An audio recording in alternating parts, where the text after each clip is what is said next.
தற்போது வந்துள்ள அண்மை செய்தி, செங்கல்பட்டு, காஞ்சிபுரம் ஆகிய மாவட்டங்களில் கன முதல் மிக கனமழையும், சென்னை, திருவள்ளூரில் நள்ளிரவு கனமழை பெய்ய வாய்ப்பிருப்பதாக சென்னை வானிலை ஆய்வு மையம் தகவல் தெரிவித்திருக்கிறது. இது தொடர்பான முழு விவரங்களையும் தருவதற்காக இணைப்பில் இருக்கிறார் செய்தியாளர் லோகநாதன். வணக்கம் லோகநாதன். சென்னை வானிலை ஆய்வு மையம் தந்திருக்கும் தகவல் என்ன? இது தொடர்பாக விரிவாக பதிவு செய்யலாம். தென்மேற்கு வங்கக்கடல் பகுதி, அதே போன்று தென்கிழக்கு அரபிக்கடல் பகுதியில ஒரு வளிமண்டல கீழடுக்கு சுழற்சி நிலவுகிறது.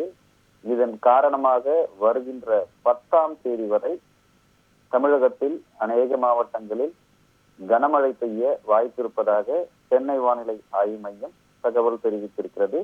குறிப்பாக தற்பொழுது காஞ்சிபுரம், செங்கல்பட்டு ஆகிய 2 மாவட்டங்களில் நள்ளிரவு முதல் கனமழை, மிக கனமழை பெய்ய வாய்ப்பிருப்பதாக தகவல் தெரிவிக்கப்பட்டிருக்கிறது. அதே போன்று சென்னை, திருவள்ளூர் ஆகிய மாவட்டங்கள்ல கனமழை பெய்ய வாய்ப்பிருப்பதாக சென்னை வானிலை ஆய்வு மையம் தகவல் தெரிவிக்கிறது.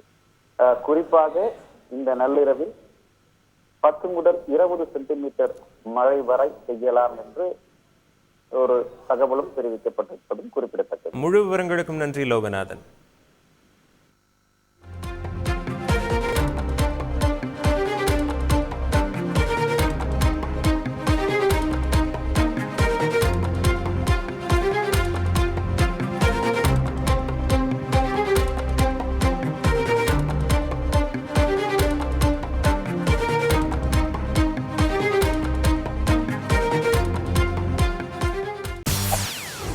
செய்திகளை உடனுக்குடன் தெரிந்து கொள்ள உடனே சப்ஸ்கிரைப் பண்ணுங்க.